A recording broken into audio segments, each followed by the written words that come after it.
Salut, je m'appelle Daniel et je vais vous raconter comment ma vie, qui était autrefois un conte de fées, est devenue un véritable cauchemar. Tout a commencé quand celle qui allait devenir ma mère adoptive s'est rendue compte qu'elle ne pouvait pas avoir d'enfant. Après de longues discussions, elle a réussi à convaincre son mari, celui qui allait devenir mon père adoptif, d'entamer les démarches pour adopter un enfant. Maman m'a souvent raconté que, dès le premier regard échangé à l'orphelinat, elle a su que j'étais celle qu'elle avait toujours attendue, la fille qui allait combler son cœur d'amour et de bonheur pour toute sa vie. Si seulement cette promesse silencieuse avait tenu, mais continuons avec l'histoire. Au départ, je vivais dans une bulle de bonheur. Aussi loin que mes souvenirs remontent, je ne me rappelle pas une seule fois avoir pleuré. Mes parents m'adoraient littéralement, à la limite de l'excès. J'avais droit à des gâteaux, des sucreries autant que je voulais, et je dormais même avec eux dans leur chambre chaque fois que je le désirais. À mes anniversaires, j'avais droit à de grosses fêtes. Des clowns et des magiciens transformaient notre jardin en un cirque.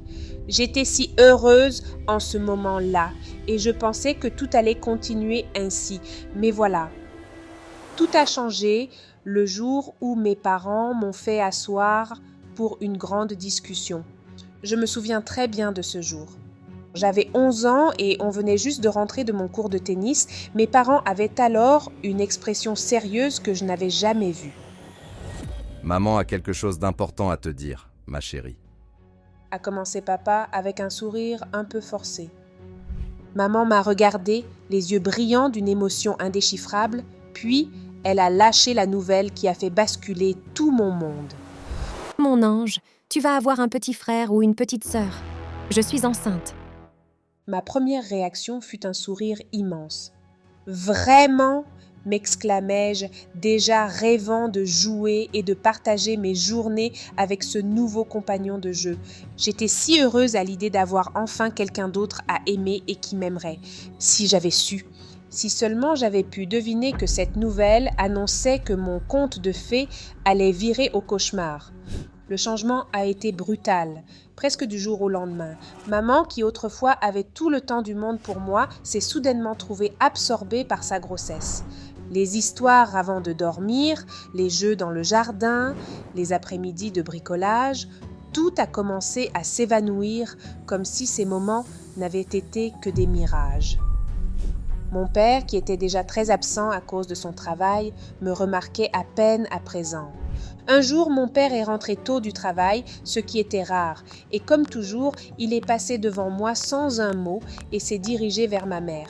Il s'est assis à côté d'elle sur le canapé et doucement, il a posé ses mains sur son ventre arrondi. « Je crois qu'il a bougé. » a dit papa, son regard fixé sur le ventre de maman.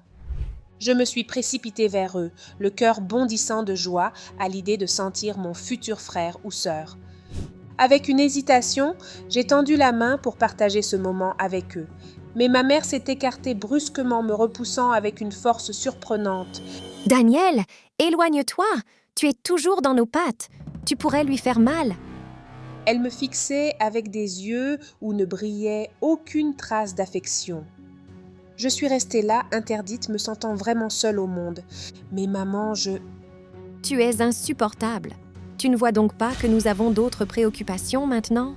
Tu devrais avoir honte de ton égoïsme. Son ton était si dur, si tranchant, qu'il me transperça le cœur. Les larmes me sont montées aux yeux. « Je suis désolée », j'ai murmuré avant de m'éclipser, fuyant vers ma chambre en pleurant. Dans ma chambre, je me suis sentie abandonnée, complètement oubliée. Pour la première fois, je me suis demandé où pouvaient bien être mes vrais parents. J'étais vraiment triste et pourtant, ce n'était que le début de mon calvaire. Lorsque Leslie, ma petite sœur, est née, j'ai été reléguée encore plus en arrière-plan. Mes parents ne semblaient même plus me voir. Ils ont aménagé un petit coin dans la cuisine où j'étais supposée dormir car ma chambre était désormais celle de Leslie. Mes jouets, mes livres, mes souvenirs, tout était devenu ceux de Leslie. Malgré tout, je ne pouvais m'empêcher d'aimer cette petite fille. Lorsque j'étais seule avec elle, je jouais doucement. Je lui chantais des berceuses, fascinée par ses petits doigts et ses sourires innocents. Mais ces moments étaient rares, car mes parents m'avaient formellement interdit de m'approcher d'elle. Ne touche pas à ta sœur, Daniel. Tu es trop brusque. Laisse-la tranquille. Me disait souvent maman d'un ton sec, sans même lever les yeux de ce qu'elle faisait. Un jour, alors que maman était dans la chambre, Leslie, qui commençait à ramper, s'est dirigée vers moi. Nous étions en train de jouer tranquillement lorsque soudain, elle s'est blessée avec un jouet. Son cri perçant a résonné dans la maison. Maman est accourue, très en colère. « Qu'as-tu fait ?»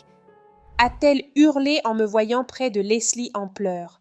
Je ne faisais que jouer avec elle, ai-je balbutié, terrorisée. Tu es irresponsable, Daniel. Regarde ce que tu as fait.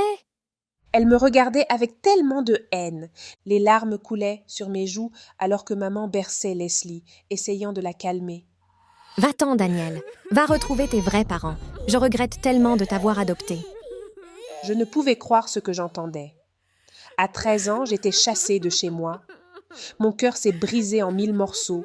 C'est alors que papa est rentré. Au lieu de chercher à comprendre, il a simplement soutenu maman. Écoute ta mère. Va prendre tes affaires et pars retrouver tes vrais parents. Tu es un danger pour notre fille. Après avoir été chassée de chez moi, je me suis retrouvée à errer dans les rues, perdue et effrayée. Il faisait nuit et j'étais seule, enveloppée par l'obscurité et la peur. Soudain, j'ai senti que quelqu'un me suivait. J'ai commencé à courir, les larmes inondant mon visage. J'avais vraiment peur et je courais de toutes mes forces. Mais cette personne m'a rattrapée. C'était un homme qui tentait de m'agresser, de m'arracher mes vêtements. Je hurlais et pleurais, implorant qu'on m'aide. Alors, dans un éclair de lumière, l'homme s'est effondré au sol, assommé par un autre homme grand et fort. Ce dernier s'est avéré être le garde du corps d'une femme élégante qui attendait non loin dans une belle voiture. « Est-ce que ça va ?» a demandé la femme avec douceur, s'approchant de moi. Je tremblais, incapable de répondre. Le garde du corps m'a aidé à m'approcher d'elle. Dans sa voiture, je lui ai tout raconté, mon adoption, l'arrivée de ma sœur, l'abandon de mes parents. « Ne t'en fais pas, tu es en sécurité maintenant, » m'a-t-elle assuré. Je me suis rendu compte quelques heures plus tard que cette femme était une célèbre actrice d'Hollywood. Elle m'a emmenée dans sa somptueuse maison. C'était tellement beau chez elle.